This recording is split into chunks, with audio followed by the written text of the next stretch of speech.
This is Mind Your Business, and I'm your host, Bob Burnett. I'm the CEO of Barefoot Mining and the former Chief Technology Officer of the PC company Gateway. Today, my guest is Dan Lawrence. Dan is the CEO of OBM. OBM is the producer of a very important tool in mining called Foreman that Barefoot uses, as well as several other mining companies across the industry to help us manage our sites and do analytics on our mining operations. So let's drop in now on my conversation with Dan, and I hope you enjoy it. Hello, Dan. Welcome to the Mind Your Business show. Hi, Bob. How are you?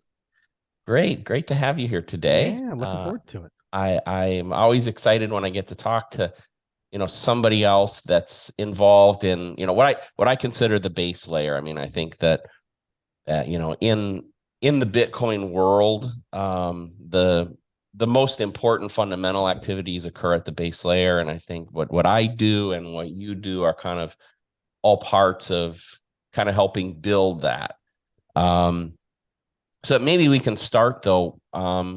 Foreman plays, I think, an interesting role within the mining world, and it may not be something that even people who are, have been following mining may not know about Foreman and how your tools and your company kind of support those of us in the mining business. So maybe I'll let you start with that. Yeah. I can share a little about what we do. I appreciate you having me on here too. So Foreman, what's Foreman? We started off back in the day, 2016, 2017, very small scale hobby miners in Westminster, Maryland. So maybe about an hour from Baltimore, which is where we're based out of. And we started off, I would say we started off true. We started off Bitcoin miners, S9s. We deviated a little from the path. We got into L3s, a B3 we threw into the mix, which was this Bito miner that I think was immediately a scam, and for some weird reason we bought it. Uh, Before we even got it, we knew we were hosed. I appreciate Uh, your honesty. yeah, We all have some of those, and I really yeah, appreciate your transparency. that's okay. Just don't let my team hear this, because if they find out that I wasn't always a true, I didn't stay on the path truly forever, I might be in trouble. So then we got into GPUs and Ethereum a little bit, and it was just running a hobby mine in a detached garage an hour away. And realistically, I got tired of driving every day or every other day an hour just to reboot things, just to manage things. So me and my co-founder Jake, who's maybe see his elbow right there. Right there, we see an He's yeah, arm. yeah, Yes. yeah. That's my co-founder, and it only takes a couple times when you drive all the way up to Westminster, drive an hour one way, fix something, drive back home, and Jake gives me a call and says, "Hey, are you still up there working on it?" No, why? Oh, everything just went offline. Uh, So yeah. turn back around, drive all the way back up. So we built Foreman to help us remotely monitor and manage our operation, even though it was small scale. I think we learned a lot there too, because once you start dabbling with GPUs and getting into that headache, you realize that there's no way people are going to hyperscale with GPUs. So Yep. that also helped us find, I think, where our market was going to be. And now, fast forward, Foreman's turned into even hobby friendly, also all the way to the enterprise level, monitoring management, automated curtailment, cost avoidance, all kinds of stuff that really help run a mine kind of at any scale. Yeah. Well, I can say, we do use your software, your tool, um, in several of our sites, and it's exciting for me. I'm sitting in Naples, Florida, by the way, and we have operations in South Dakota, South Carolina. We have a small operation outside of Orlando, which is 3.5 hours away, that we help manage. And it's pretty cool for me. Even I don't do a lot of it as the CEO of the company, but it's still pretty cool. And even in a pinch, I can log in. I can log into each of these sites independently, and I can see how many units are online, how many units are offline. I get a different set of data than I get if I just look at the pool. Yeah, it's worth more. And so just it almost acts to a certain degree as a dashboard for us, Yep. as a mining company. And at least for me, even though I'm not as involved as some of the other guys on my team, if I need to reset a system, I need to reboot a system or something like that, it's very, very easy to do. And of course, the more sophisticated things you can do, you can update firmware or Pull logs and the all kinds of logs. stuff. The Well, alert services I know are very, very valuable for us to yeah, some of the know. automation saves a lot of prevents a lot of sleepless nights too. So hopefully, Bob, when you go to sleep, somebody's got triggers running that'll automatically reboot stuff if something goes wrong. Yeah. Yeah. And so, again, some of the people out there maybe miners themselves at a small scale, at an individual level. It may not be as important to you if you have your machine in a garage or something like that. But the moment, as you said, the moment you start to scale and you get out of that stage, you very quickly run into the issue that, I guess was the genesis of Foreman. Yeah. And obviously the bigger you get, the more critical it becomes. And Yeah. especially the more geographically diverse you are, the more important that it becomes. That's exactly it.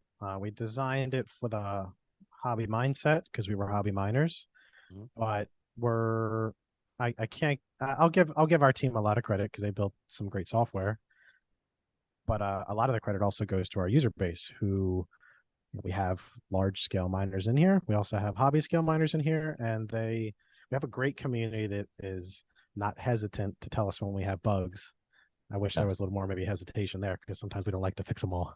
But it's good to have a lot of feedback from the community, feature requests, ways to improve it, ways to optimize workflow.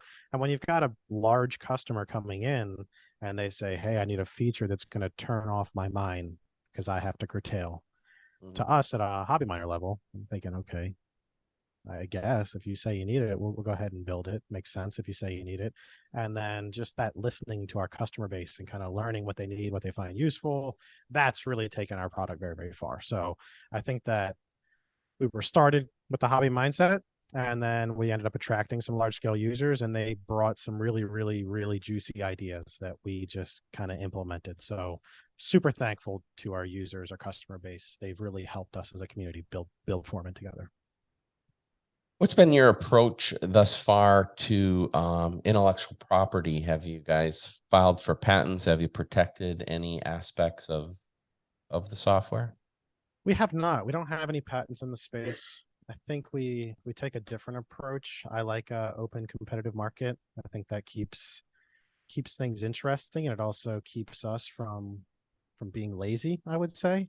Hmm. I imagine if I talked to our lawyers, they'd probably say, "Man, we got to be getting we got to get some patents around this stuff, keep the competitors at bay." I think we've got some things that are pretty interesting. Some of the flows we've designed and processed for onboarding miners and some of the tech there. But I like the competitiveness. I like to Yeah. know that we welcome people to come in, see what we've done, try to do it better. And if you do it better, we're going to come right back and try to do it even better. So I Yeah. think I like that. I like that about Bitcoin. I like the open sourceness. I like everything Yeah. about it. It really welcomes competition, I think, in this space, and that's what we welcome that back. So Yeah. we want Well, competition. I respect that. I mentioned to you we had a little chat before we started today, and I came from the personal computer industry, as many people listening know. And in the personal computer industry, it ended up becoming, after about 10 years, it ended up becoming intellectual property wars. Hmm. And so I spent most of my career at Gateway. I have several patents myself. And we built a very large patent portfolio. And of course, HP had a patent portfolio, and Apple did, and all these other companies in the space did. And what ended up happening was that the the complexity of building a machine became massive because we we each were probably violating several pieces of the other's intellectual property, and the cross licensing became, it kept lawyers in business, number Yeah, one, and it stifled innovation quite a bit. And at a minimum, it slowed it down so that, as we wanted to add new features, we got new feedbacks, it would be, well, you can't, the if the filing of the intellectual property would occasionally delay the introduction of technology, because until it had been properly protected, it wouldn't come out. Right. Or we had to wait until we were certain that we weren't violating somebody else's intellectual property, which was, by the way, very tricky, because there's always a window in intellectual property where you actually don't know. So like you can't really look back in the last year, because a lot of things are in like a pending stage and or a provisional patent stage, and you could actually introduce something and violate somebody's intellectual property, but that intellectual property hadn't been disclosed, so you had no way of knowing that you did. Like, there's all these weird things. Yeah. And I, coming from that world, I think that one of the things I've appreciated about the Bitcoin world is I think the philosophies that the open source community has brought forward. So I certainly wouldn't begrudge you had you said, yes, we have 14 patents and blah, blah, blah. That wouldn't have been upset at all. But there's a part of me that says, hey, I'm really glad that you answered that question the way that you answered it. Because it gets to this next point, which I'll make, is I have a commitment to my company, Barefoot Mining, that we will operate this company within the ethos of Bitcoin. So we don't make decisions that violate that ethos. And you may or may not agree with that, but at a minimum, what you just told me was, at least in that particular aspect, you're operating your company within the ethos. I think we are. We try to embrace that the best that we can. That's wonderful. Yeah, I like the competitiveness of it. There are players in this kind of ecosystem that do take a different route and are a little more litigious, and I think maybe stifle innovation some. I think that we just take it a different approach. I want to know that somebody can do what I've done, which means that I've got to do it a hell of a lot better than they could ever do it, and I got to leave no meat left on the bone. Like, this thing is, you can go ahead and do it, but we've already done it, and it's perfect, and it's the best that it can be, and that gives you a competitive edge. It just makes you hungry for it. You don't want to just innovate, maybe like you were talking about on the PC side, where you innovate, build something, and then you license it, and you put a patent around it. And now you just wait until somebody catches up and comes knocking on the door, waiting to say, "Hey, can I do what you did?" Yeah, Yeah. it's totally understandable. Well, there's even, by the way, there's even a, not to go too far down that rabbit hole, there's even a worse side, which is they're called patent trolls, which there are people that create intellectual property without the intent of ever even creating a product, and they just sit there and wait for people to violate it. And what would happen in the PC industry was, at the end of the day, there really wasn't that much money changing hands between the companies. All the major brands had big enough portfolios, and they were hard enough to value, that we basically, it's like an arms race, where if you each have enough nuclear weapons, you just agree not to bomb each other. And one guy might have 100 nuclear bombs and one guy might have 60, but they each have enough that it's not to worth do a lot of damage. Yeah. that to do each other. So you just don't go into the battle. But the one that's really scary is the guy who's not selling any products, therefore he's not violating anybody's patent. And so when he comes knocking on the door, all he wants is a paycheck. And those guys, I had, that's where it really, at least coming from my generation and my era, I'm proud of that. I got some patents. I mean, there's a certain cool factor to that. Like, and maybe it's egotistic, and what's the right word for that? Like, but you think, like, wow, it's like, this is, I did this. Like, I did this, and like in the whole history of humanity, nobody else did this before, right? And so that's pretty cool that your mind went somewhere nowhere else in humanity had gone first. That's kind of a cool concept. And I'm sure you're doing that anyway. The patent is just a plaque that you get at the end of the Yeah. day, the patent is a plaque that you get acknowledging that, which now that I'm an older guy, I realize, that's really not that important. That's cool to it's not a bad thing to have in the portfolio though. And I don't want to seem like I'm, a super proponent of open source. I would say that we leave the market open and competitive on what we do, but yeah. I don't tell you how we do it. No, So I respect that. Yeah. yeah, I so mean, we open source as much as we we have a lot of bootstrapping that goes with our stuff. That's all open sourced. We have a version of our agent that's open source for a couple of miners to kind of show people how it's done. yeah. But some stuff ultimately comes down to us effectively kind of reverse engineering some of these miners, and anybody can do it. And I would welcome anybody to figure out what we're doing, Mhm. but I don't open source. We don't open source everything. Yeah. Just And nothing I competitive. would not, yeah, if I was giving you counsel, I would say the same thing, that Yeah. that's not appropriate. But I mean, there's a place for open source within the community, and Oh yeah. certainly Bitcoin Core is the obvious thing that being It's open incredible. source is Yeah. pretty important. Yeah. Um, but and there are other places where maybe it makes sense. Uh, but yeah, I mean, you're not a philanthropic organization. I think you're well, forgive me if you are, then wonderful. I But would I'm say we're running a business, but we like to yes. also support the ecosystem. Yeah. Yeah, which is essentially what I was saying before Yeah. too. We're operating a business. We're here to make money. Um, Specifically, we're here to make Bitcoin, Yeah, we are. and we're I'm very excited. It keeps me motivated on a daily basis to be part of this. I've said this before, but I was fortunate that I got into the personal computer industry in 1986, and I was part of the design team of the world's first laptop. That's cool.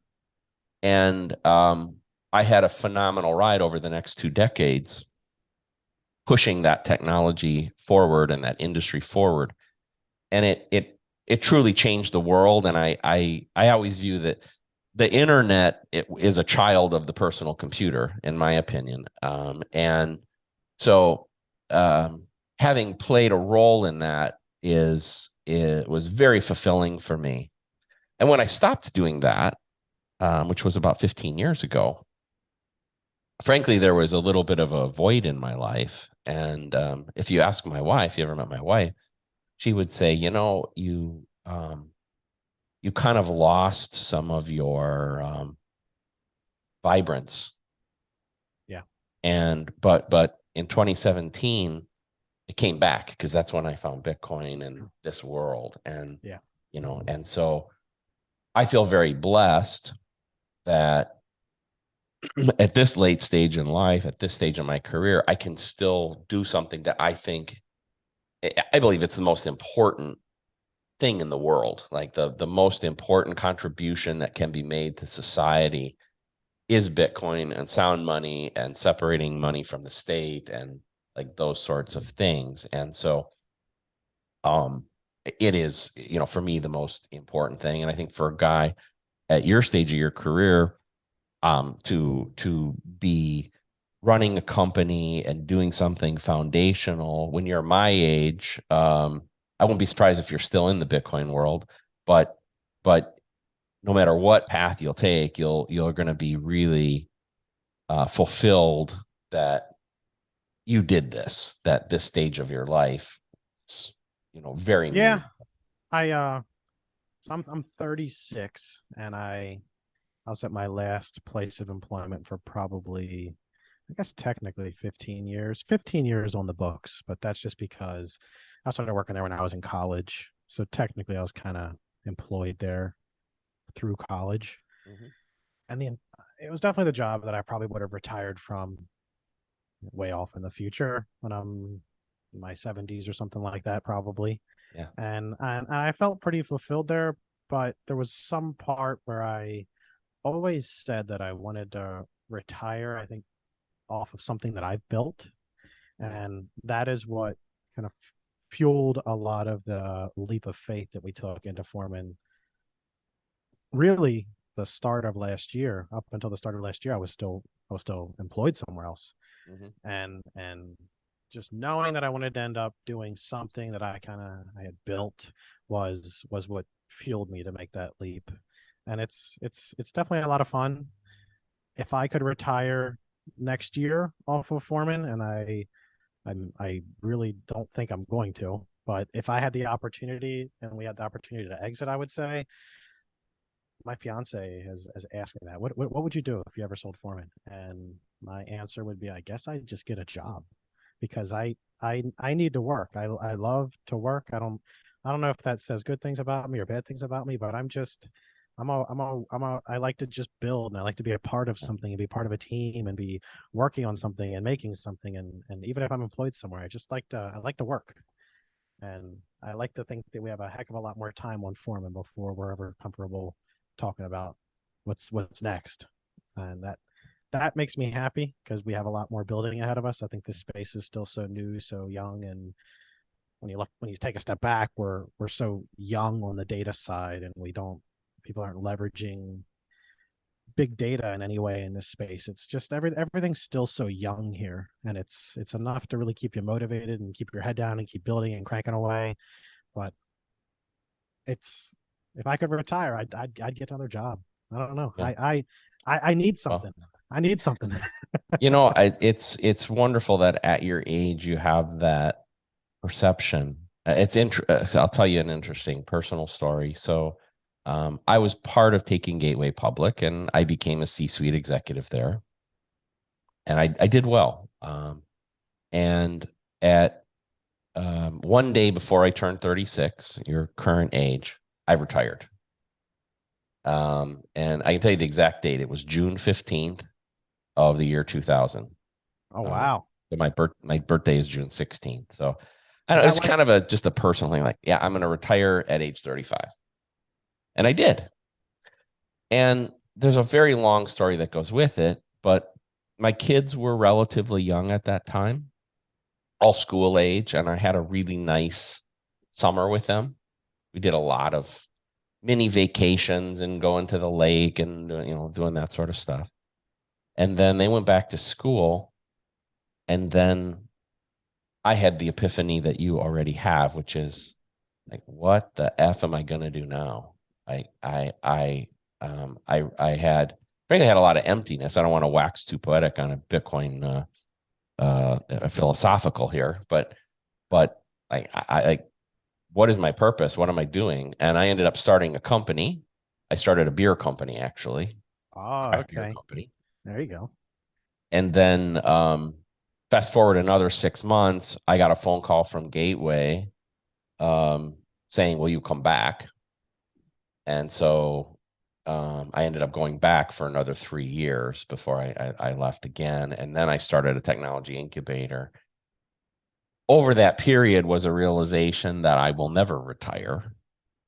And as I've gotten older, another realization that I believe it's a fundamental component of personal survival to have purpose in life. So the word retirement, I think, is one you have to be very careful with, because if retirement means, hey, I've got financial independence and I can do what I want, and it doesn't matter. I'm going to build homes for Habitat for Humanity. I'm going to open a sports bar because I always want to own a sports bar. I want to be a professional poker player. I don't care. You want to code.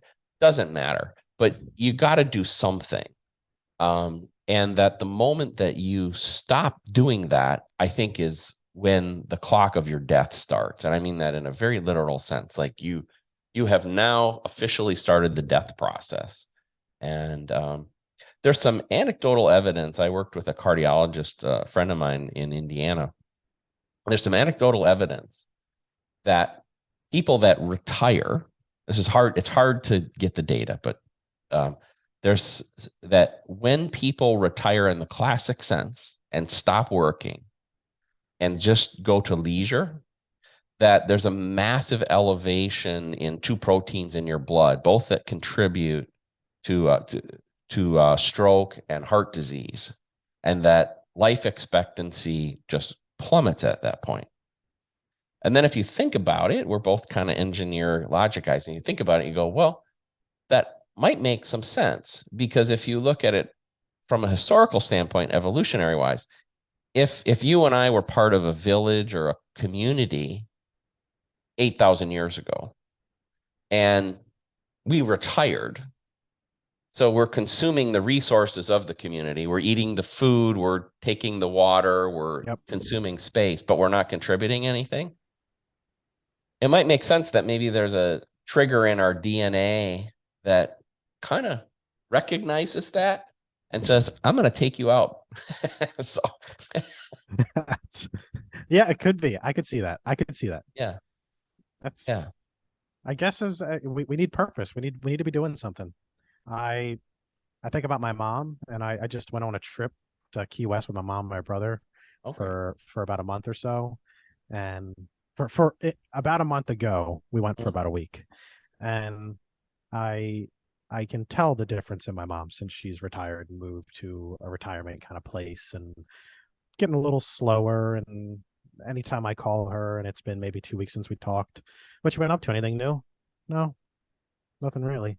yeah, And then when I saw her for a week, I realized that we aren't here forever, and you got to make the most of it, and you need to have a purpose. So don't be afraid to get up and grind at something. yeah. And and as I said before, I kind of steer back. I don't think there's anything that we can grind at more than this, because I believe a huge percentage of the world's ills are rooted in bad money. So many I people agree with you. that do that, and their other things are often masked, in at least in part, by that. Everything from racism to gender, wage inequality, homelessness. I mean, all these sorts of things, and even well-meaning people attacking those problems are missing the boat. I believe that they're never going to get there until this problem is fixed. Now, this problem won't fix those things 100%, but it'll fix it mostly, and then you can do those other things. But I think you're just, I don't know, pissing into the wind until that point, or I don't know what the right euphemism Yeah, would I be. agree with you. I agree with you. Do you remember when did you, can I ask you a question? Sure. When did you orange pill yourself? When was that? Ooh, fully in late in 2018. And it wasn't an epiphany moment. It was a gradual thing. And I came at Bitcoin through the technical side. So I was designing Ethereum mining equipment first. We had several customers who were buying material amounts of Ethereum servers from us. Uh, by the way, we got into that. You might appreciate this as a more technical guy. So a little technology history. So in the early 90s, I was at Gateway, and the president of our company, who manages all the day-to-day operations of our company, his name is Keith Thomas. He's the former head of desktop engineering at Gateway. So we had received a phone call from a friend, an old acquaintance of mine at Gateway, and he said, "Hey, I need 300 of these Ethereum mining servers. Can you build them for me?" And this was in 2017. And I really Oh, didn't know that much about it at that point. And I said, I suppose, why don't you just go buy them from X, Y, or Z company? He said, no, you don't understand. They don't build that kind of equipment, and nobody can get the NVIDIA chips that we need for this. Well, little piece of computer history is that in the early 90s, when NVIDIA was a startup company with no customers, they knocked on Gateway's door. And the first company to design an NVIDIA chip onto a motherboard was us. wow. I did not And know that. so Keith and I made a phone call back to NVIDIA, and said, do you remember us? I you didn't know, I never knew that. Wow. yeah. That's incredible. So they did remember us, thank God, There you go. and That's obviously good it's for been you. quite a ride from that day till today for NVIDIA. Yeah. Um, Oh, they're incredible. Yeah. and and they said, yeah, if you guys want to get in the business and you promise us that you won't gray market the chips, which we wouldn't, and you won't build graphics cards that disrupt the market, we'll give you some chips. You got to build a separate card that's mining specific. So Wow. we did. Um, and then we built our systems around that. And so that's how we got into that business. So it was very profitable, honestly. We were able to make a fair amount of money selling those units, especially in that era. And so when we started out, very fiat mindset. I mean, I was in the perspective of we were trying to make dollars, and we did make dollars. Um, but as I started digging deeper, I started seeing this is what, by the way, in that time period, Ethereum started saying, "Hey, we're gonna abandon proof of work. We're gonna go to proof of stake." What a shame Uh, too. yeah, absolute shame. But Yeah. so then I start researching why. Why are they doing that? And of course, all those sort of things led me into what really are the inner workings of Ethereum? What are the inner workings of Bitcoin? Um, and laying on top of that, what is the economic policy? Like the monetary policy, a absolutely scarce supply of Yeah. 21 million and something that really can't be controlled. And staking just didn't feel right to me. And like those sorts of things. And it took me a while, as I think a lot of people probably, to pull apart staking as an example and say, hmm, There's a I, smell here. yeah, it doesn't smell right. Yeah. Yeah. And um, so I would say it was a gradual thing from I started in Ethereum to, hey, there's room for both. And if you heard me talking, probably a talk maybe I gave in 2018, maybe they're out there somewhere. I might be saying shit like, oh, there's room for both, and Bitcoin is internet money, and Ethereum is the world's computer, and Oh boy. I I We've I all would have deviated at some point. I would have said that stuff. I apologize to everybody out there for anything I said at that time period. Um, but I know I'm not alone, and I think there probably are very few people that purely were Bitcoin from day one. And I mean, you Yeah, said the we confessional earlier. So yeah, we deviated. We deviated pretty hard, but I think I don't know if we were trying to think when I orange pilled myself. We definitely got in for the exact same reason, fiat mindset. You mean to tell me, oh, hey, people are starting to talk about cryptocurrencies and all these ICOs are taking off and people are making a killing yeah, and all that stuff. Yeah, let's go ahead and let's get into that. You mean I can make a lot of dollars?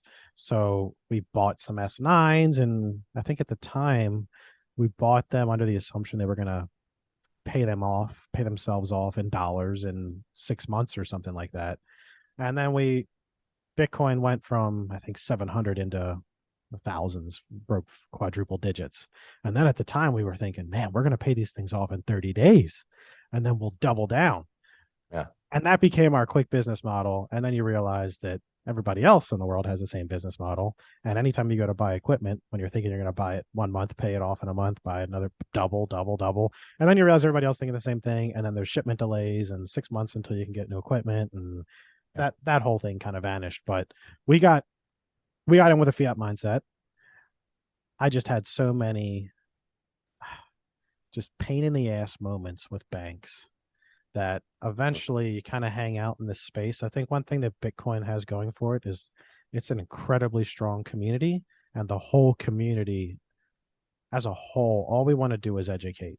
That's what it's mostly a non-competitive space where we welcome people in, we do our best to educate at various levels. If somebody came up to me on the street and asked me about a question about Bitcoin, I would give them as much time as they want yeah, to try to answer the best that I can. And then we take it to another level where you have people that are more at the activist level where they're going to legislation and they're trying to educate politicians and senators and trying to get time with people and fighting the political campaigns and making sure we're delivering the message at the full end of the spectrum. And that community, the vibe of that community is I think what orange pilled me over time, where you have a couple bad encounters with a bank. My first one was I was trying to cash a check that I had in my hand. I was working at Geek Squad at the time. I used to do a Yeah. little PC stuff too. Had my hands in a lot of gateways probably at some point. Hmm. Uh, so I was working at Geek Squad. I didn't have automatic direct deposit set up, so I would get a paper check every 2 weeks, and I didn't know what to do, so I'd always go to the bank and try to deposit it myself. And it was Friday afternoon at like 3:15, and I walked up to the door, and the banker, the she locked the door right there as soon as Right I'm in walking front up of to you. the door, right in front of me. So then, come on, and she just looked at the clock. It's 3:15. I can't. Yeah. So then I'm stuck with this check, and I've got nowhere to go for the rest of the weekend until banks open again on Monday. Yeah.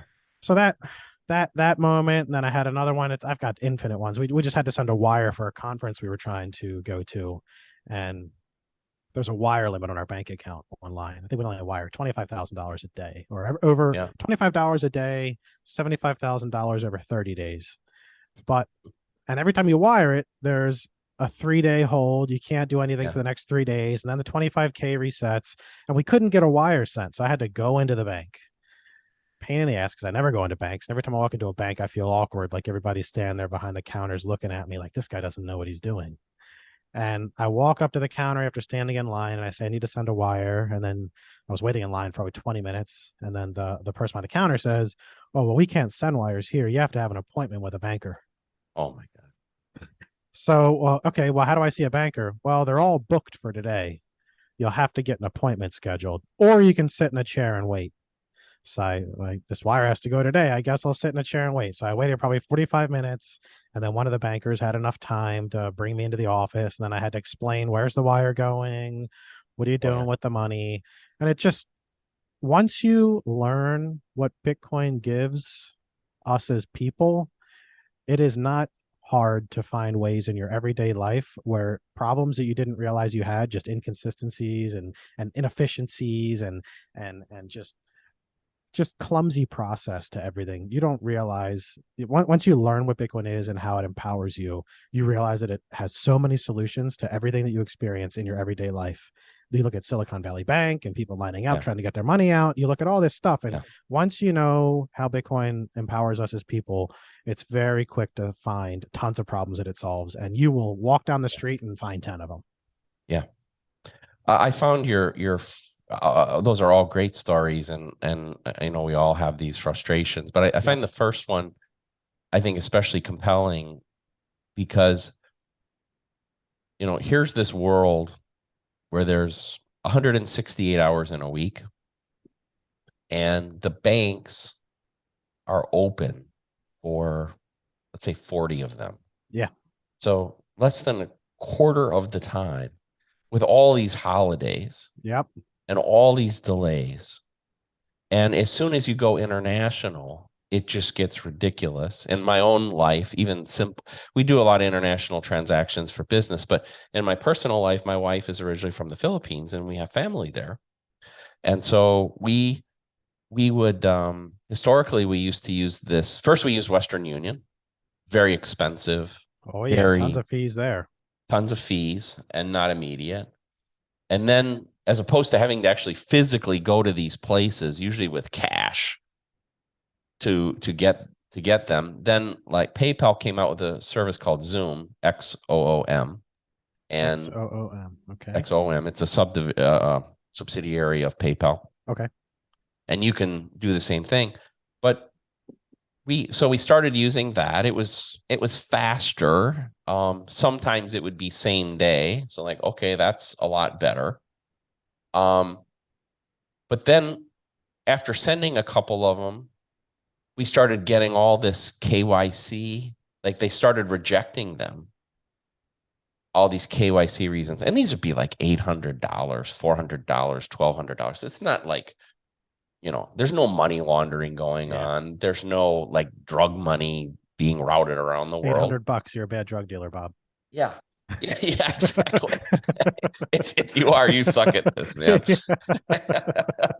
um, and a couple, and then they just started flat out rejecting it. And there would be kind of some desperate moments knowing that a family member on the other end needed it, for whatever. And now we're paralyzed. Now what do we do? And so Bitcoin really changes a lot of that. I just saw a stat yesterday that against Filipino, because there is a burgeoning community in the Philippines for Bitcoin. You may those of you that follow on Twitter may have seen there's a Bitcoin island there. Oh, I hadn't seen that. Yeah, if you look at Bitcoin Island, so it's kind of a Bitcoin beach thing. They just held a conference there. I've And actually heard of Bitcoin Beach. I think I have heard of that. Well, Bitcoin Beach is in El Salvador. That's the one I'm thinking of. Yep. Yeah, and then Bitcoin Island is in the Philippines. And I've been to Bitcoin Beach twice. There's a long story that goes with this, but I did a little work with the El Salvadorian government at the beginning when they were doing their conversion, and part of their impetus for doing this was the amount of money that the country was losing in bank fees or Western Union fees. So at times, this is a fascinating stat. This is what I was told by some government officials. About 25% of their GDP was remittances from overseas. So about 25% of the money. And by the way, the Philippines is like 10%. So these are overseas workers sending money back. Wow. Now, if you take that number, this is fascinating. If you take that number, say 25% of the money is coming in through these vehicles, and the average fee, when you take fees and currency exchange and like this other stuff in, if that average is 10%, that means 2.5% of the GDP of the entire country is being consumed by bank fees. Wow. So what can Bitcoin do? It can drive that number close to zero, which means a lift of 2.5% in El Salvador and 1% in the Philippines. That's incredible. Yeah. I mean, and if you're a politician, I don't neither 2.5% of the GDP. That is incredible. Just goes right to banks. Yeah. Yeah. And so it kind of goes back to, we were talking about solving some of society's ills. The people that 2.5% is coming from are not the wealthy. No, they'd like that 2.5%. Those are low income people who have relatives who have. My wife at one point in her life, this was before I met her, she was in the Philippines, and she had 2 young children. She was a board licensed RN. She still carries that, but she had to move to Korea and then to Macau, work for the Red Cross, because she couldn't make it in the Philippines. She just couldn't make enough money in the Philippines. So she would get to see her kids once or twice a year for a long weekend, basically, or 1 week of vacation, and was sending almost everything back other than just sustenance level of survival in Macau, so she spent most of her time in Macau. And that's repeated tens of millions of times, by the way, all over the world. It's, there are, whether they're Filipinos or El Salvadorians or, these other people, they're working as diaspora in these different countries, and they're sending massive amounts of money back. And I find it just, that's probably the difference. Like that amount of money, that 10% is the difference between sustenance for those people and being able to save for the future. Because that 10%, like they're existing at the current level, give them 10% more, and any sort of low time preference behavior, and a few years later, hey, now they're starting to build. Yeah, exactly. Now that engine starts to go, and now you see That's how people we being thrive. lifted Yep. out of poverty, right? And now you see, not, hey, not everybody has to go live overseas, that maybe we can build something here. You see those sort of things change. But That's I an interesting stat. That's mind blowing. yeah. You've got me I don't know. I wasn't prepared to hear that it was that high. That's really eye opening. Yeah. And I know for Good a story fact for Bitcoin. Good story for Bitcoin. it is for Incredible Bitcoin. story. And Incredible. we see some of the countries where progress is being made and adoption is so high. For instance, Nigeria, I don't know the statistic off the top of my head, but I know they're one of the top 2 or 3 countries in the world in terms of remittances too. That Nigerians are working all over the world, um, usually in unskilled labor positions.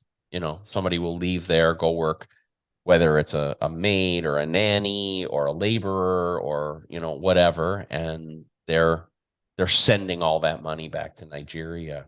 And we're seeing the Nigerians, I know, adopt Bitcoin at a rate that is very much a threat to the governments Oh there yeah. and Oh the yeah. power of the government there. That's So, good. That's the power of it. And when you see adoption like that, that just means that the world is looking for something better. yep, yep, I love to see it. yeah. So with Foreman, you talked a little bit about an exit. Do you have obviously you don't have to disclose anything, but I'm just curious, what do you see for your future? Where do you see this going? Do you see doing an investment round? Do you see yourself being acquired? Do you want to just grow organically? There's a variety of different paths you could take. I think that right now we're gonna grow. Uh we did a round with NIDIG early, maybe mid to early of last year, and that gave us a pretty good amount to fuel a lot of our growth, and it also let us eliminate a lot of risk that we had. Where it was Jake and I, again, guy right Mhm. over my shoulder, assuming he's Yeah. still there. I still see his arm. Me and Jake and Foreman was priced too cheap because we thought that the strategy to go to market is make it so cheap that people can't say no, and that actually still bites us today. Uh, so we took the cheap route, and then we ended up in a spot where we had so many customers, and we couldn't keep the lights on because we couldn't even get the lights ever turned on. Hmm. So there's no way to keep them on because we couldn't even get them turned on. So then we went through this round to give us, I guess, what we needed to grow and what we needed to commit and really double down and say, here's how we go from a slightly profitable company to something that actually turns into more of a machine. So I think that we've found a new avenue for the company. We started traditionally miner monitoring, miner management. Now we've gotten very deep into the curtailment space, helping people manage costs, helping people participate in demand response programs. And I think we've got a new business vertical there that will drive some revenue for us. I think that we've also got some stuff around data in the future. I talked a little bit earlier about how this industry is still so young on data, and I think that a lot of miners are starting to realize that we're hyper scaling, and it would be great to know, are the decisions that we're making the right decisions, so they want to be able to look at themselves but in the past. And I think we'll have some offerings in the future where, like, you, Bob, could say, hey Dan, I'd love to see how I need access to everything, and I want to see how I look and how I've done, and I want to be able to feed it into my BI and analytics and learn about my company. So that's another big avenue for us moving forward too. I don't know if we're going to do another investment round. I think for right now we're very comfortable. We've grown our team from this time last year we were 2, now we're 13 or 14. Hmm. So it's been a good year of growth for us, and I think we're still kind of taking off here. So I think for now we're just gonna head down and keep building and make sure that people view us as their management software, but also their curtailment software, and also part of their future data pipeline where they really need to find insight for themselves. And I think that's going to give us a pretty good trajectory. Exciting. Is your whole team in Baltimore or in the I Baltimore? wish, I wish. Okay. To a fault, I would say that some people might call me a micromanager. So yeah, I would love if everybody was here, Uh-huh. but I'm okay admitting that. I'm learning that. We've got 5 people, four in Baltimore, four in Baltimore, one in DC, and then everybody else is got a few in Texas, one in Washington State, one in Illinois. People are kind of spread around. Okay. Somehow Most we really scaled a ton in Texas. So seems oh, like a lot of good people that are looking for jobs that are very tech focused are right there in Texas, and we somehow keep managing to pick them up, and it's good for us because Texas is a big market for us. So it's nice if there's ever an event, we can always have representation there because somehow we've hired a bunch of people from Texas. well, It's good. it's it's it's interesting though. It's actually I find it maybe I'm not feeling it too much managing a remote team. I've only ever worked in kind of corporate office environment where I'm sitting around with my team every day. We're all sitting next to each other, kind of stuffy.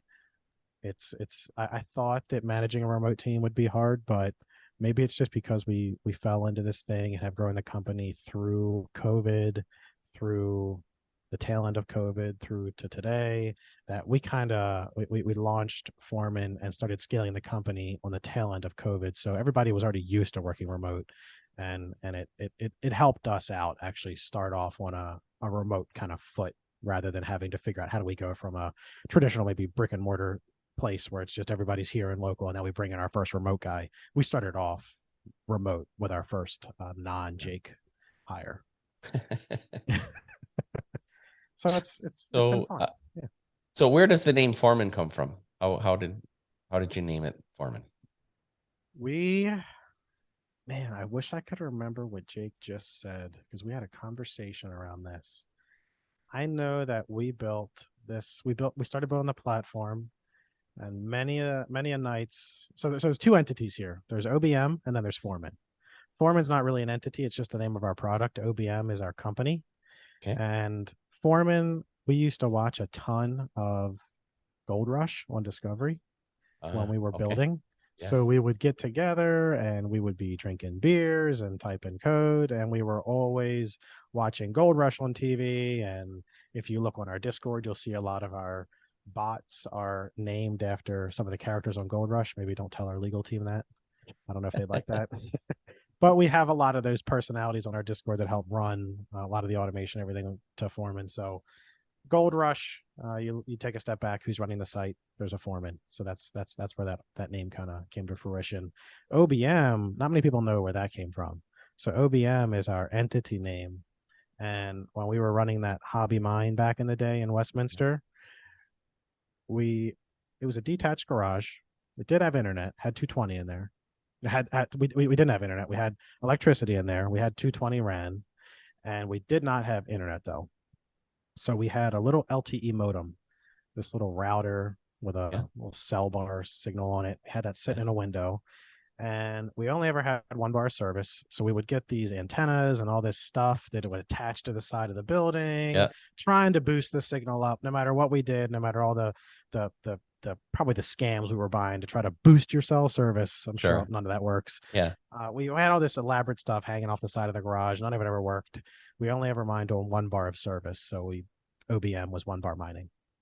Excellent. Yep. And no, not many people know that. It's just the entity's OBM, but it's really 1 bar mining behind the Excellent. scenes. So, Yep. so you were basically mining in a Faraday cage, huh? We were, yes. And we were doing everything we could. There was a window in there. We had this modem hanging in the window and had to make sure it didn't get rained on. And it was a total nightmare. And Wow. then we had these ugly magnetic antennas that just plugged into the back of this modem, and nothing ever worked. We managed to get ourselves up to like 4 bars, but the bandwidth, our transfer rate went down somehow. So we just said disconnect it all, back to 1 bar. It's fine. Oh, Not many people that's know that story though. So OBM is the entity. So when you look at our emails or something, it's obm.mn. The MN is another interesting story. We wanted .com. Everybody wants .com. Then good luck getting a 3-letter .com. yeah. So then we tried .ios.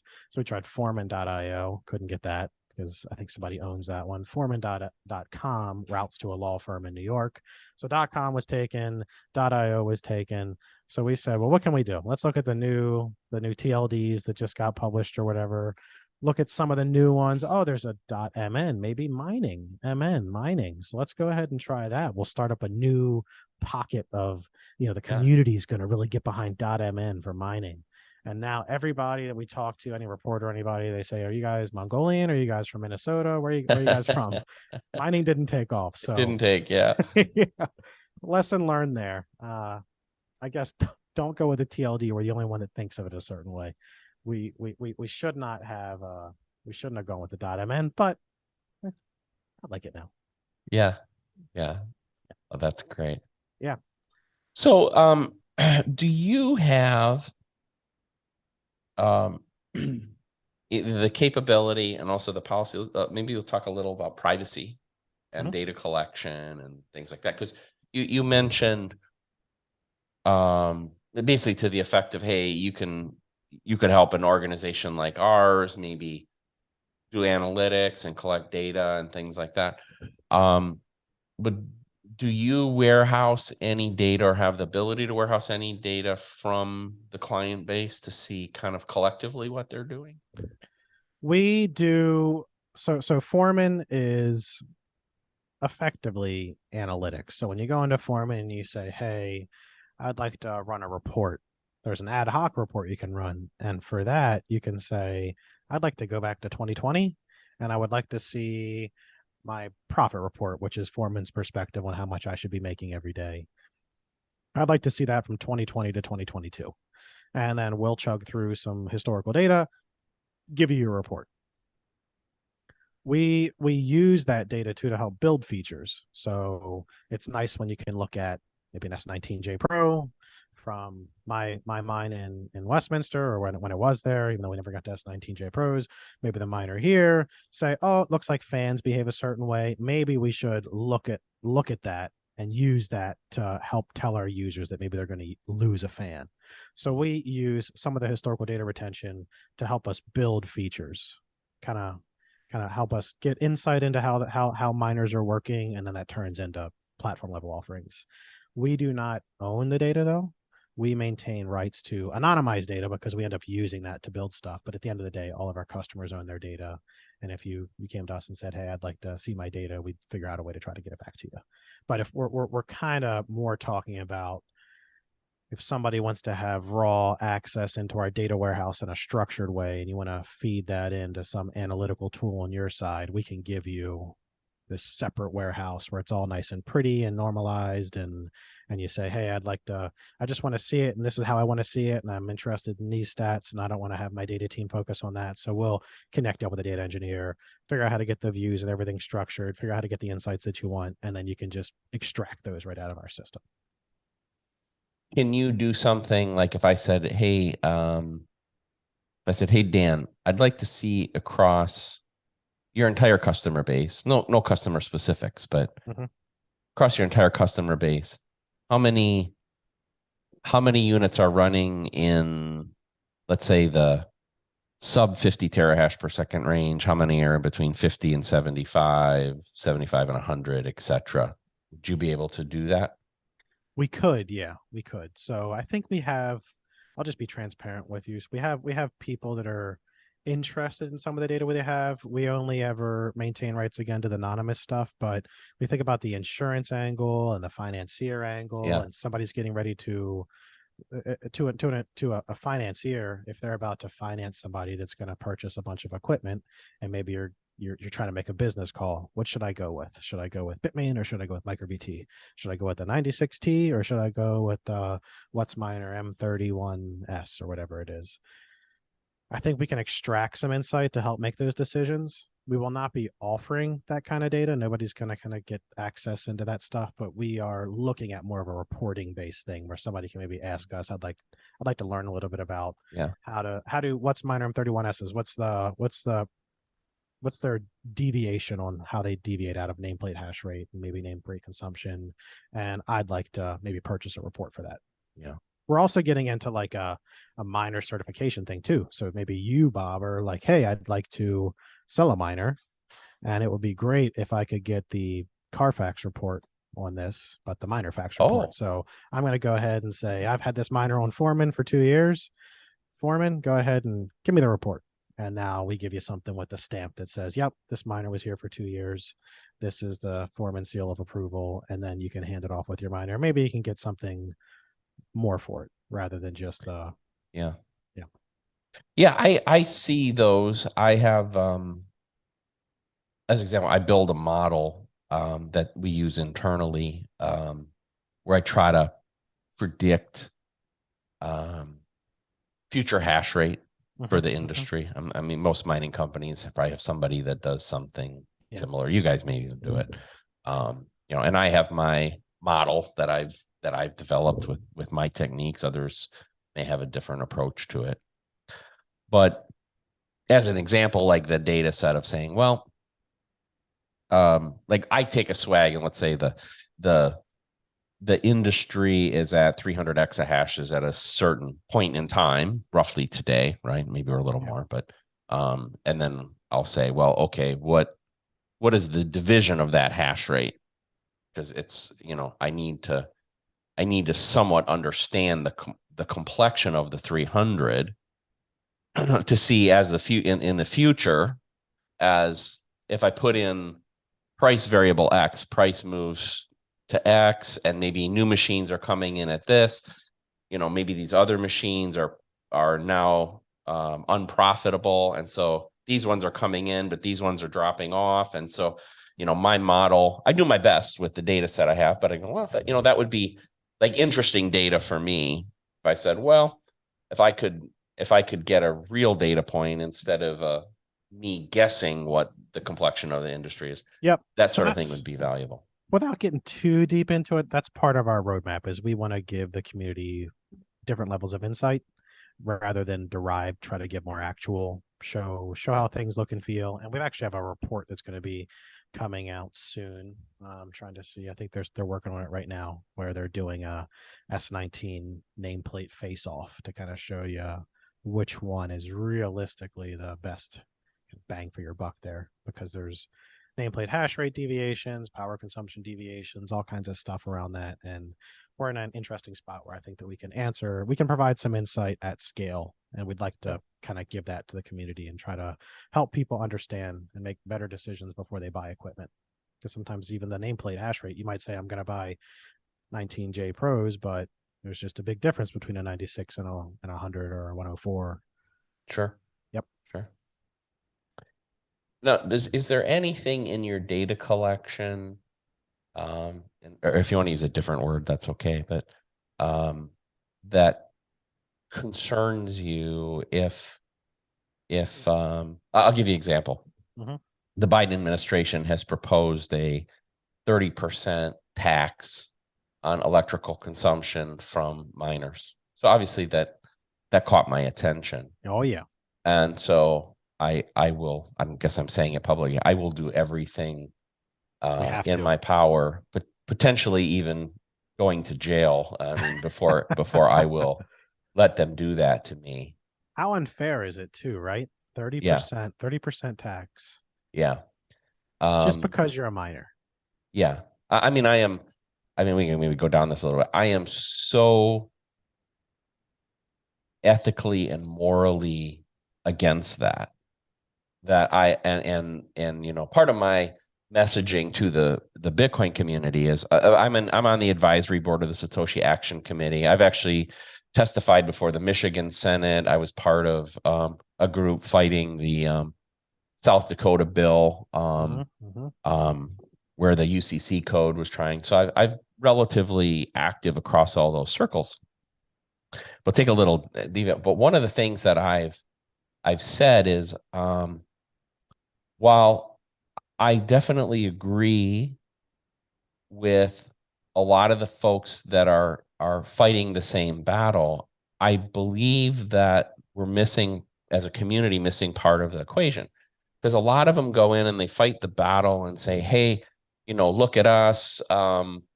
load balancing, we can curtail, we can, do all these wonderful things to support the grid. There's a lot of that sort of messaging, and we're driving green energy usage, and there's a lot of the rallying cry is around those things.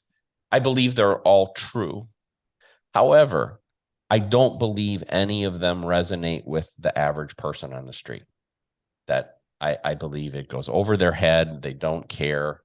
They don't get it. And the people we're fighting have a very loud voice.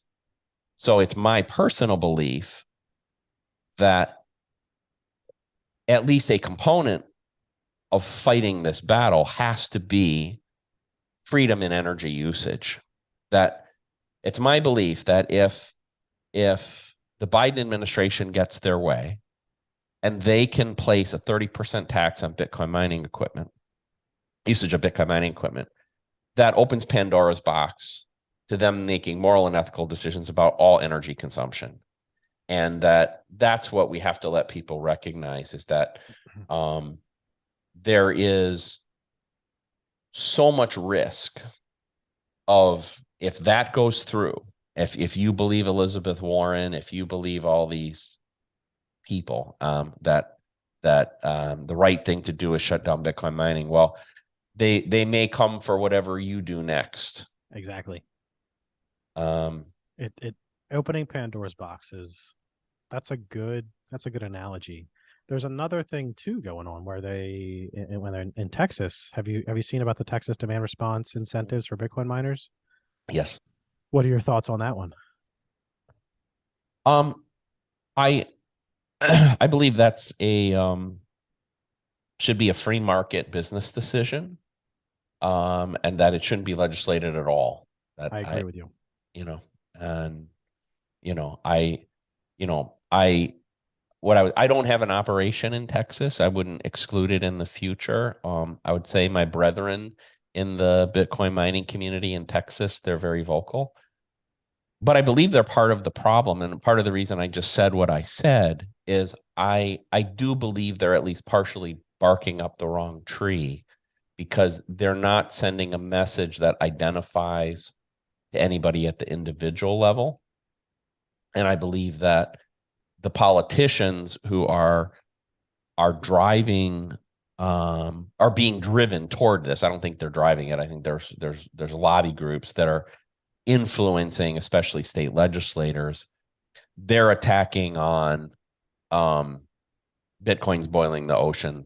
That's their mantra. And so I believe the appropriate response is not grid stability. It's not, no, it incents green energy. Very hard to prove that to the average guy. I think you just say, hey, do you want the government deciding what happens with energy inside the walls of your house or your business? Correct. And so to me, that should be the lead vehicle. I'll say something else, since you're a more technical person. This is, we have a often technical audience. I believe this is a very subtle thing, but we have a strong tendency within the industry to use the term ASIC to describe what I call a mining server. Okay. And an ASIC is not a computer. An ASIC is an application-specific integrated circuit. It is a chip. And I believe what we need to do as an industry is, and I'd have some flexibility on this, but I like the term mining server. We need to call the equipment that we use mining servers and make the declaration that the only difference between the servers we're running in our industry and the servers that are running in these other data centers is the software, essentially, that we choose to run. Yep. And so I think we start making it easier for our opponents if we separate our machines and call them ASICs, which is the improper thing to call them anyway. We call them ASICs, and we distinguish them from these other machines. We give them a battle line on which they can draw the line. But if we just call them mining servers. I don't know how they can ban a server. Like how can they tax a server differently? There would be a massive uproar across all industries. Yeah, that's a good perspective. It always gets to me whenever and I do it too, just because it connects mostly with everybody else, where we call the silver servers that I'm looking at over there on the shelf, everybody calls them ASICs. Yeah. And I was on a podcast recently where we're saying ASICs back and forth, and it is very incorrect. But this somehow everybody just calls basically it's a GPU rig, and then it's an ASIC. Yeah. And I do think when you put the server angle on it, it does make it makes it clearer, the argument that you're making. Yeah. Much clearer. Yeah. And by the way, I think so. I come from the personal computer industry, and we had a little of this in the early days of the personal computer industry. This is like late 80s, let's say, where people for a brief period of time would call a desktop computer a CPU. And which is essentially the same thing, right? Yeah. So we kind of squashed that. We weren't concerned about legislative things. It was just a technical accuracy thing. But what was also important was the reason that it became apparent that you had to do that was that the maker of the CPU and the maker of the computer were two distinct brands. So Intel and AMD, and there was several others in the early days, Hayes and Chips and Technologies. They all built, like, for instance, 286 processors. And so you would market your computer as a gateway or a Dell running a Intel processor. And I think that's the reason we've gotten sloppy, is because the ASIC, the real ASIC, and the system are made by the same company. Yeah. If they were different, then we wouldn't have this problem. Well, that's you could see that kind of shaping up with Intel stepping into the space, and everybody's immediate assumption was, are you guys going to be making ASICs? Yes. When can I buy one? Well, we're making the ASICs. Right. We're not making the miners. Yeah. Yeah. And that was the, I think, first shock where everybody's like, oh, wait a second. They're speaking correctly. They're making ASICs. That's correct, but they aren't making the miner. Yeah. So I believe, with my team and the small influence I have in the world, I try hard to drive this. And part of it, ASICs, did I, Bob? No, you didn't. You didn't. Not today. Not today. Cool.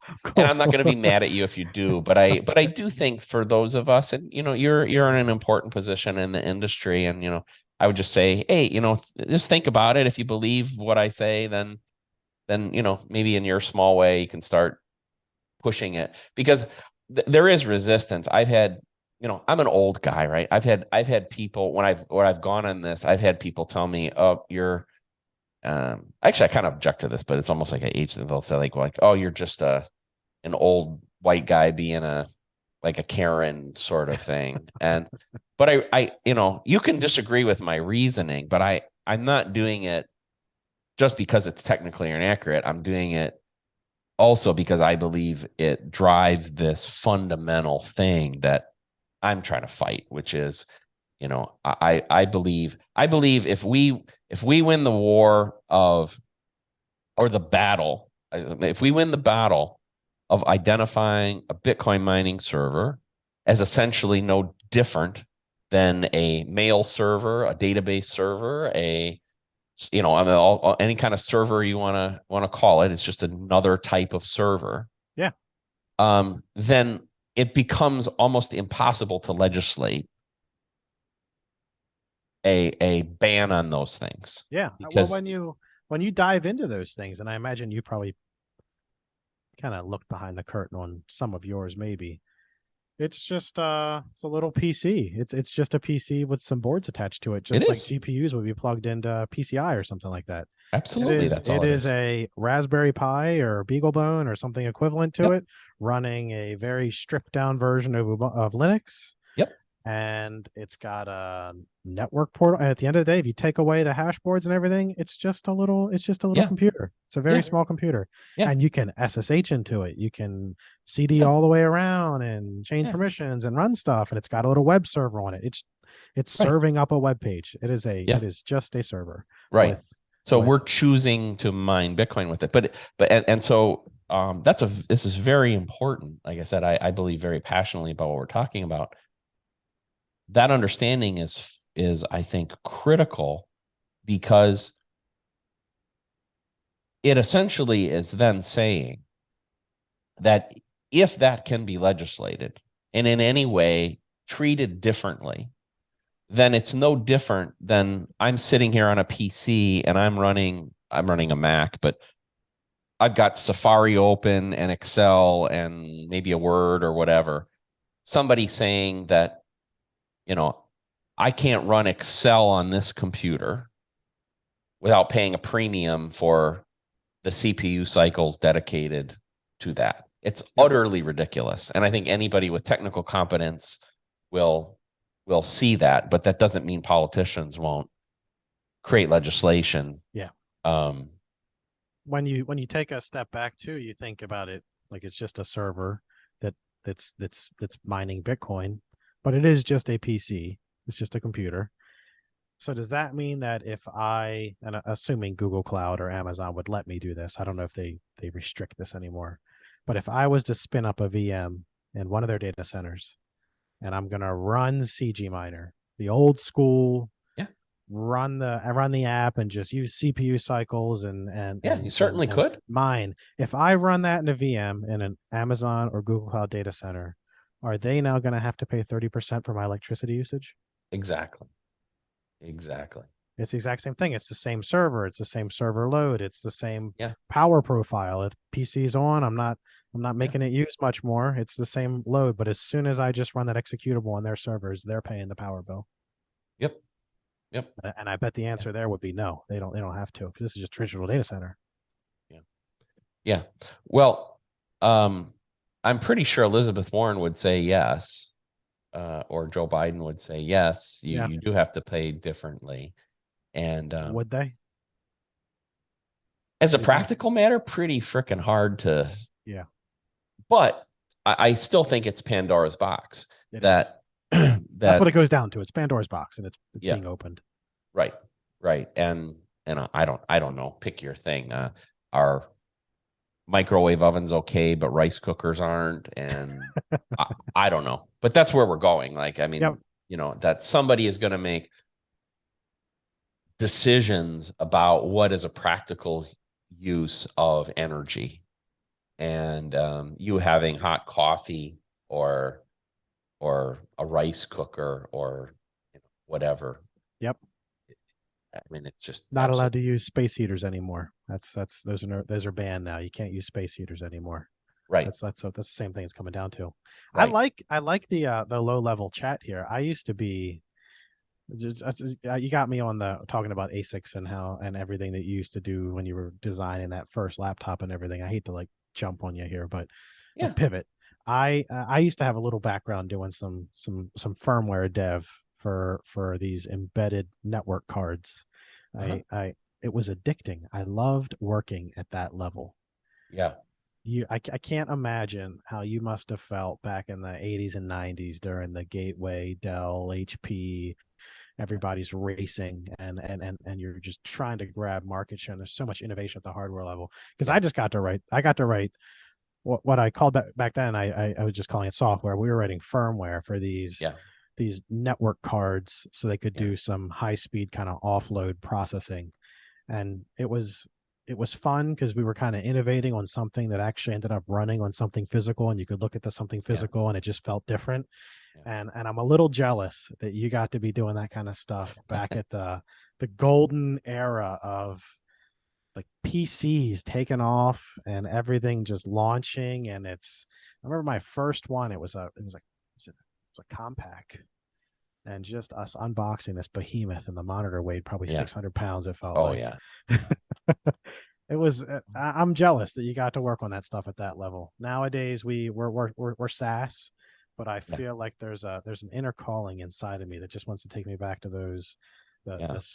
take me back to C, C++, writing drivers and Yeah. kernel modules Well, to to communicate with this offload engine. It was Yeah. fun. That was cool stuff. Yeah, absolutely. Actually, a lot of it was in assembly, honestly. We were, Oh, you were super low level. yeah, we did a lot of it in assembly. Or even if we were in C, there were a lot of things then we would have to create um, some sort of a subroutine or sub process that was assembly, because we had, I mean, at times we're at the register level, right? We're initiating interrupts on the processor on an IO controller, or I mean, I'm sure you and I have just lost about 90% of our audience, but it's okay. I'm sorry. I'm But sorry.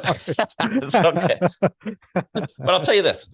So I wrote a piece of software with a friend of mine. It was called Underwear, and it was probably one of the very earliest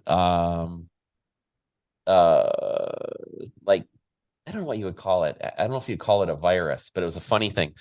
So in the early days of the PC, you could in DOS, you could write what was called a terminate and stay resident program. Okay. Terminate state resident program. TSR, it was called, a terminate and stay resident. So whoever was listening is now gone, right? But anyway, so terminate and stay resident program. But you'll like this one. So what it allowed us to do was we wrote this piece of software that would load as you would boot DOS. And what it would do is it would go to the keyboard controller and it would remap all the keys at random.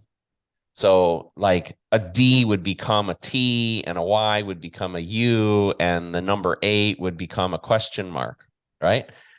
And so we would load it as a prank on people's computer and it would turn on and off at random. So like it would only be like it would stay on for like 2 minutes and then it would turn off and go back to the normal mapping.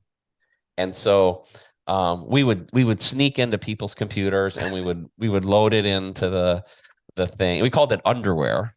So Was that one of the first viruses I'm hearing here? Excuse me? Is this one of the first viruses I'm hearing? Yes. Okay, yeah. Yes.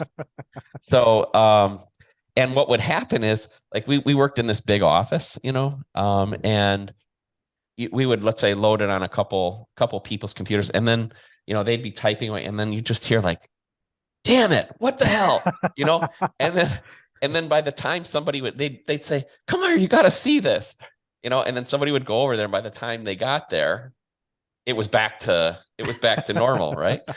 And but that was the kind of fun stuff that you can do when you're down at that level. But yeah, we did a lot of work like in the early days. And since you brought it up, things like the disk interface, the keyboard interface, the power management system. I'll tell you a little power management story here.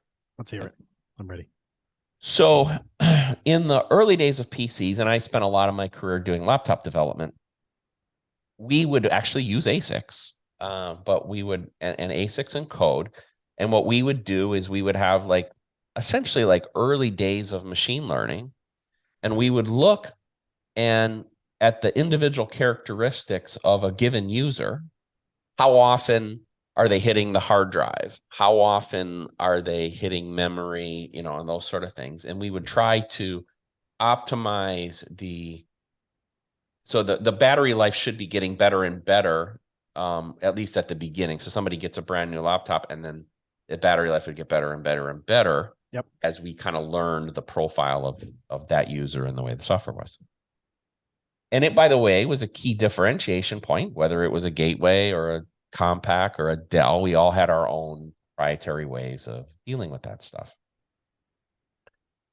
When Windows 3.1 came out, which was, or Windows 95, excuse me, when Windows 95 came out, Microsoft, which is really an evil company, what they did was they kind of called us all together as a group, and they said, hey, we're gonna put in something called APM at the OS level, at advanced power management, advanced being a loose term, and essentially, we're gonna take control.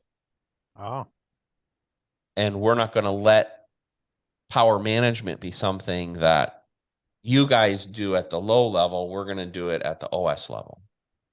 Well, what it did was it created or it took away a great opportunity for the individual companies to differentiate themselves and innovate. Yep.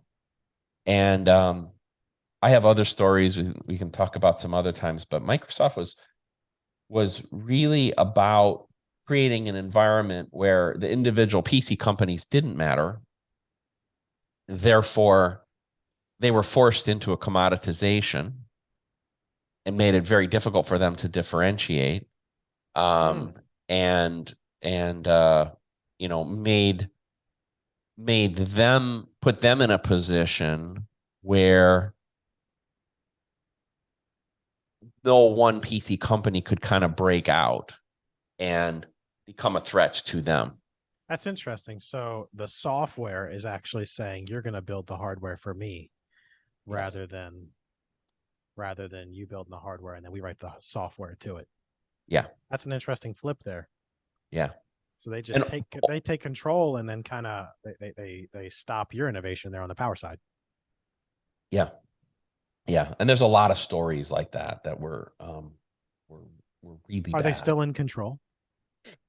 Oh, worse than today. I mean, I'm not as up to date, obviously, as you probably can guess as I was then, but yeah, I mean, they've ripped away almost all innovation within the PC space. I mean, to the point I don't even keep track anymore. I mean, even as a guy who lived and breathed PCs forever, I can't tell you what the best processor and the best I don't graphics know and the anything best. anymore. I don't know any of that anymore. And I would have. Trying to figure when I got less useful. I used to I worked at Geek Squad for a little bit, did a little PC repair. That was back in the Windows XP. What came after that? Was that was probably XP was where I was most comfortable, I would say. Yeah. XP was where I did a lot of PC repair in that Yeah. era. Well, I And think then then was Windows 10, right? was it I think it was Vista and then Oh, Vista was horrible. Vista. I never even I saw some of the newer PCs starting to flow through with Vista and I was thinking, "Oh man, my era's over." Yeah. I And think it then it was. was Vista, then 7, Windows 7. Oh, was it 7 and then 10 and then whatever? I don't even know what came out. I don't know. Yeah. Yeah. I've lost. I'm just a consumer at this point. I buy the computer and it's got what it's on there. And before I'd be Yeah. ripping it apart and swapping out things and upgrading the memory. And now Yeah. I just go on Amazon and I guess I'm buying a new laptop and it comes and I use it the way that it was. Yep. Yep. I think that's where. We've really gone off topic here. We're not talking about Bitcoin anymore. Yeah. Well, you know, here's if we want to bring it back. One of the things that I think is important though is that Bitcoin will evolve just like the PC market evolved. And so um one of the things that I think you'll see, we've even seen it in the last year, is that companies that you think or perceive probably as big players and dominant people, whether that's in mining or somewhere in the Bitcoin space, um, the odds of them surviving 3, 5, 7 years are not that great, honestly. It's true for my company and for your company too, that we we all have to evolve, we all have to change, and that if you look at the PC industry in 1990, 1995, 2000, 2005, etc., you'll see dramatic changes in who are the leaders, um, um, and you'll see big flameouts, you'll see mergers and acquisitions, just like we've seen in the last year that a company like Core Scientific can go from probably feeling on top of the world, probably feeling almost unbeatable, Yeah. to The being, biggest, baddest miner, right? yeah, to Now being completely, I mean, bankrupt and humbled. And I know they're still trying to operating fight, in yeah, part, trying to but fight their way out of it, maybe, or yeah, yeah. yeah. And I wish And no ill on them, but yeah, you know, they made some strategic errors. And Compute North, similar story there too.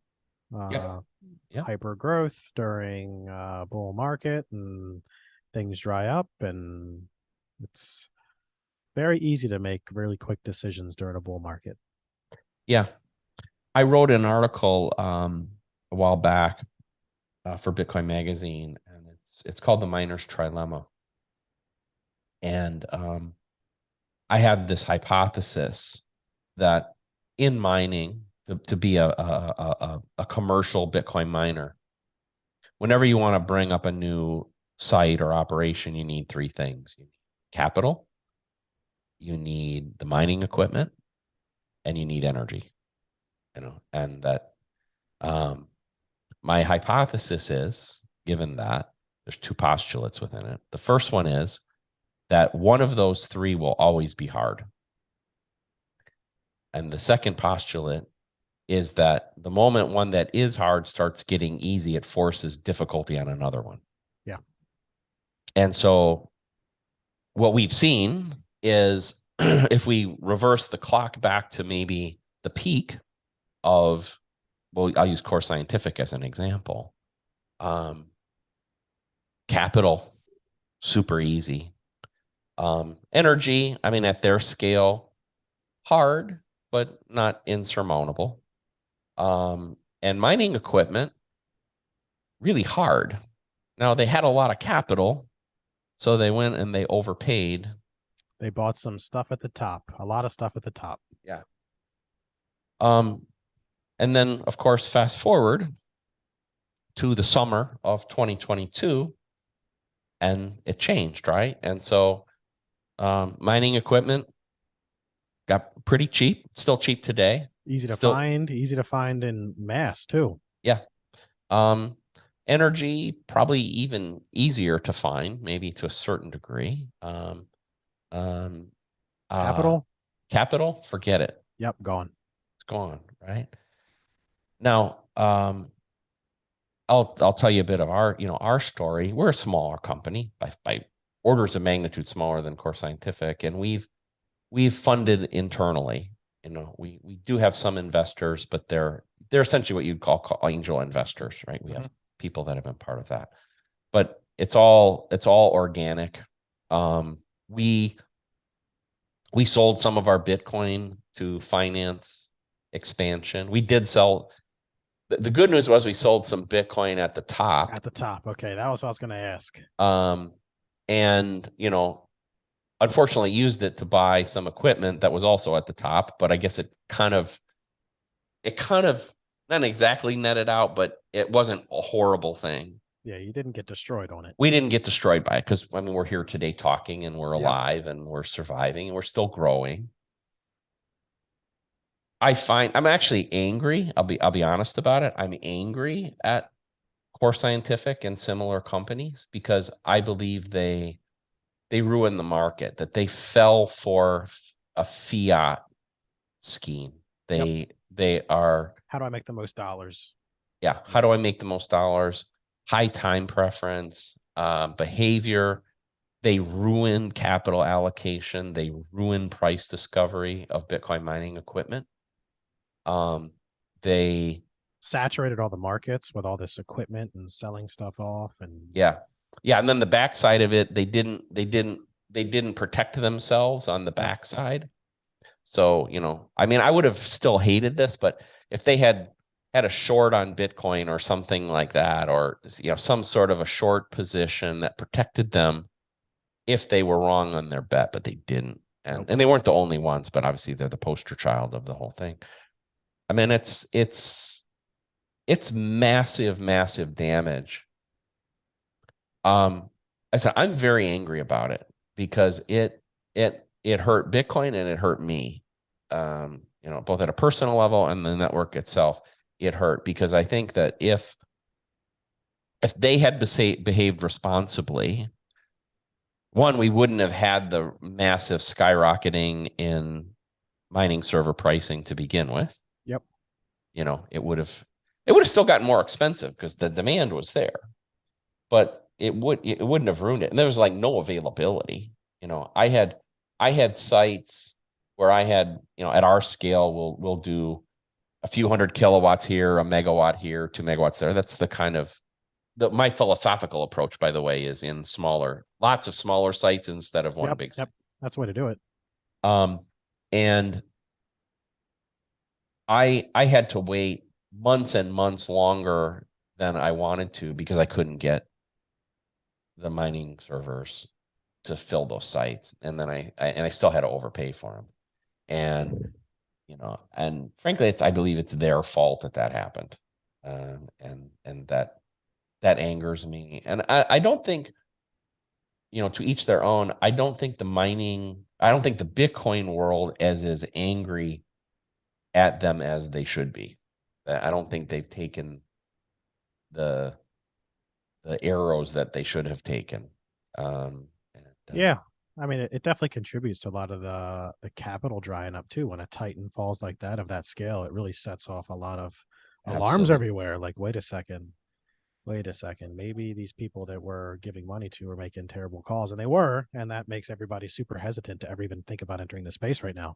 Why would I give money to a Bitcoin miner? Because they might be running the show just like these other ones that just fell over that publicly looked like they had it together. Yeah. Oh, yeah, Yeah. we'll, Yeah. we'll we'll see what happens on the other side of it. Yeah. I think I feel like unfortunately, I think we're going to see more of that happening. We're seeing some M&A coming up happening right now. We're seeing some mergers through Hut 8 and US Bitcoin. I imagine there will be more of that as we continue Yeah. to ride out Bitcoin where it is. This is where I'm thankful that we also still have people that are still doubling down during the bear Yeah. market, though. We're seeing people that are building out super timed it right, scooped up uh, Bitcoin mining servers, scooped up Bitcoin mining servers for the cheap during this bear market, building out sites during this bear market. And now Bitcoin's taken off a little bit, and they're going to be energizing or are already energized right at this. You can feel there's a little resistance, but I feel like we're about to take off here. I have that same feeling. Maybe that's a good thing for us to kind of talk about. Actually, let's talk hash rate a little bit, because hash rate has been ripping. Yeah. Oh yeah. Um, and um, I'm curious, what do you see? So I think we have an important period between now and the halving. We have, I don't know, 12 and a half, 13 months to the halving. Do you see major expansion over that time period? I think Do you hash think a rate's still slowing?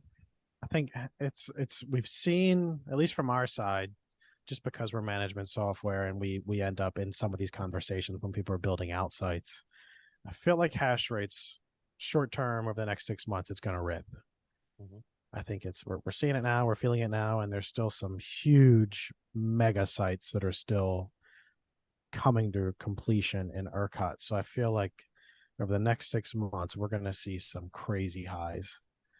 After that, who knows? Or if Bitcoin goes up and everything takes off, and all of a sudden these people are paying stuff off left and right, maybe there's more expansion. But there's always that burst, and then there's a little bit of a pause, and then a burst. So I think over the next 6 to 8 months, we're going to see some hash rate taken off, and they know they got to get in before the halving. Because unless transaction volume starts taking off and we start seeing a lot more transactions and higher value transactions, the block reward is the most that we've got right now. Yeah, So people are racing for that halving, and I think that we're going to sure. see. I think hash rate's going to rip. It's going to launch. Is my thought. The Bad thing for that us, I gets guess, as it, small it scale it miners. it does get hard. I mean, the law of large numbers, that the percentage growth on a bigger number gets harder and harder with time. Sure. So, we will see what happens. I I think did that we'll a just. I guess I'm talking more about the rate that exahash is added rather yeah, than it like doubling or something like that.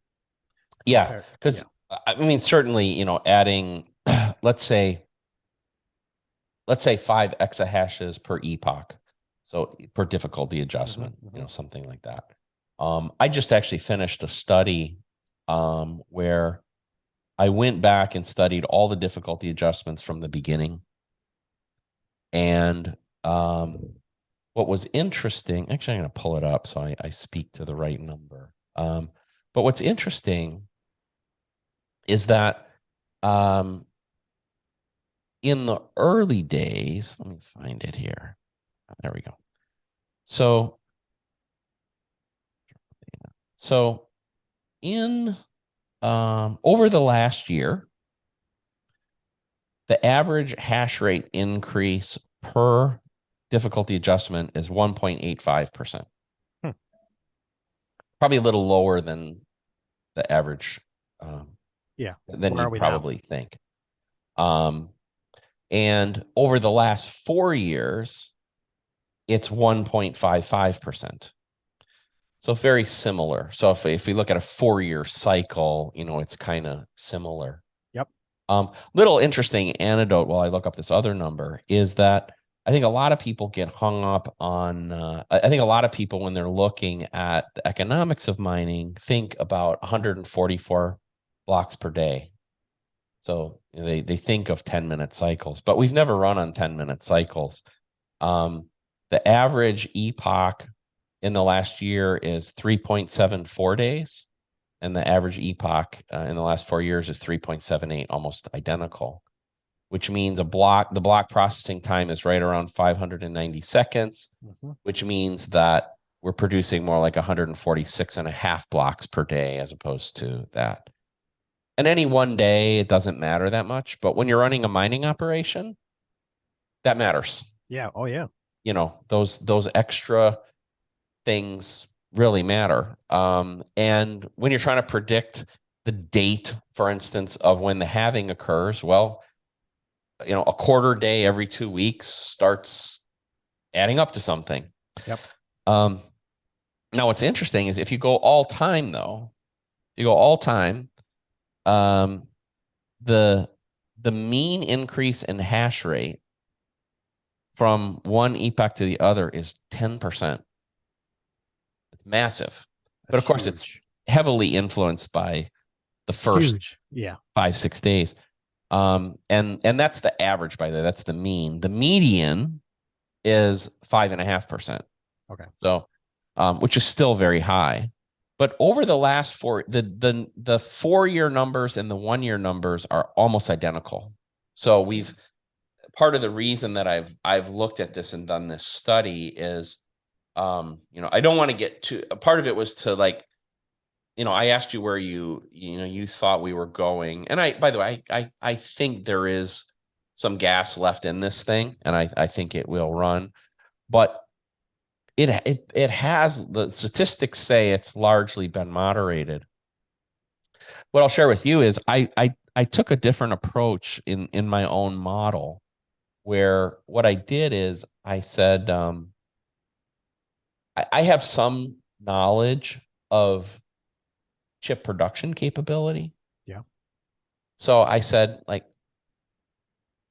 how much could Bitmain and MicroPD actually produce? And how many mining servers, how much hash rate can they actually produce? And I do know that they are somewhat constricted on their ability to increase that number. Yeah. Um, Chip by the supply, way, as an chip example, production, all that bleeds into it. yeah. So, I think we run out of gas. I think there is an opportunity for some increase over the next 6 months, mimicking you, because we lost this hash rate. Yep. And now some of those machines can come back in, right? So some stuff that's it's not new production, or maybe it is new production that hadn't been deployed that was delayed. So that can still come. But then after that, it's really limited by the production capability of the ASICs, and there is not a great opportunity to increase that number. And because that's limited by TSMC. Yep. And I think those of us in this industry probably think of it as a big industry. We are nothing. We are a hair on a wart of a, a hair on a wart. Yeah. So, and by just to put some perspective on that, the personal computer industry is about 100 million PCs per year. So, I mean, and your CPU and your graphics processor in those PCs is probably coming off the same type of process that the Bitcoin mining ASIC, the real chip, needs to be made. Yep. the production of mining servers is probably 1.5 to 2 million per year. Yeah, So it's that small. means the mining server market, and let's say I'm even off by an order of magnitude, or not an order of magnitude, but off by two. I'm not off by more than that. So that means that the Bitcoin mining market is between, let's say, 1.5% and about 3% the size of the personal computer industry, which is compared now to, let's say, the cell phone industry. That industry is orders of magnitude bigger than the PC industry, and the automotive industry, especially with the new cars, a Tesla, I don't know, 57 processors or something like that in a Tesla. So if you're TSMC and Bitmain comes knocking on your door saying, hey, I want to triple my production, one, they're sold out. Yep. Two, you're not very important. They're going elsewhere. Yeah. And so the point being that, as an industry, we're somewhat bound by some of these limits. So hash over an extended period of time can only go so fast. Right. I would say, yeah, we're just seeing the stuff that's probably sitting on shelves somewhere that just hasn't been connected yet. But I don't. Yeah. It's not going to keep ripping. I agree with you, because production is capped. I'll agree with you. I agree with you. Yeah. Yeah. Bob, I'm seeing my coworker around here getting ready, and we're supposed to be going together to dinner tonight. So Well, that's awesome. it's getting close for me. We got a team dinner. She's new to the team. She's been sitting right behind me this whole thing, and she's I from saw her. Texas. She's from Texas, and she leaves tomorrow. So we're going out for a team dinner tonight. Oh. Well, that's important stuff. Yeah. And so, well, Dan, I appreciate you giving so much of your evening to us. Oh, heck yeah. And This was fun. This was fun. I appreciate you having me on here, Bob. well, thank you so much. And we'll talk soon. And we appreciate what you guys do. It helps our business be better, helps us run more efficiently. And so we're real grateful that you're out there doing your thing. So thank I you. appreciate you being here. This was a fun one. I really like this, and I like the fact that we both have a little bit of a history with PCs and all here. You're a little deeper than I am, because I mean, without you and what you guys were building, I probably wouldn't even be here right now. So I appreciate you too, Bob. Well, thank you, Dan. You have a great evening. You Thanks, too. Thank man. you so much. Bye-bye. All right, bye. I hope you enjoyed our conversation with Dan Lawrence of OBM. Foreman provides a very important tool for helping the mining business scale and really keep track of itself. I hope you find his insights and perspective to be valuable in helping you better understand the landscape. Mind Your Business is brought to you by Barefoot Mining, and if you'd like to support this show, donations can be made to the Bitcoin wallet address listed in the show notes. The music in the intro and outro is from a song called Flight by my friend and fellow Bitcoiner Jordan Critz. Please check him out on Spotify, iTunes, or your favorite music platform. Finally, thank you to you for spending your time with me and Dan on Mind Your Business. This show was recorded on April 6th of 2023, and nothing within it should be construed as legal, tax, or financial advice. Thank you.